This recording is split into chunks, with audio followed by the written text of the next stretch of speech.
In today's video, I'm going to teach you how to add discount on Xero Invoice. By the end, you'll know exactly where to go, what to fill in, and how to apply a clear, accurate discount that shows up correctly for your customer and in your reports.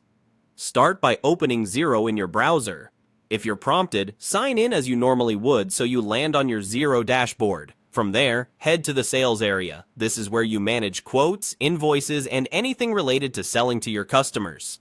Next, go into Invoices. This will show you your existing invoices and give you access to create a new one. Choose the option to create a new invoice. You'll see a clean invoice screen with fields for your customer details and the lines you'll bill.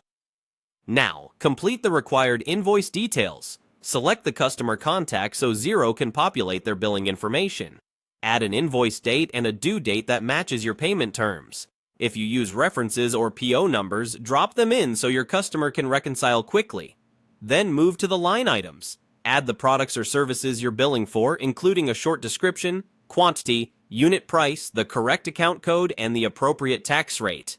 Take a quick look at whether your prices are tax inclusive or exclusive, because that setting affects how the final totals and discounts are calculated.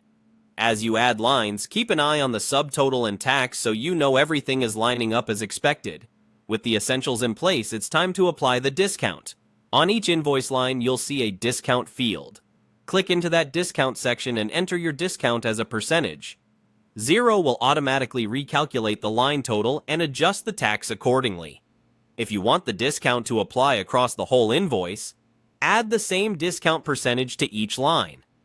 If only certain items should be discounted, enter the discount on those lines and leave the others at zero.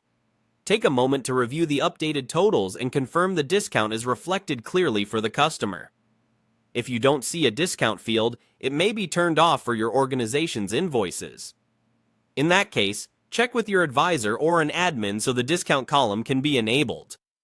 Also note that large percentage discounts can introduce small rounding differences. This is normal and Xero will handle it for you. That's it.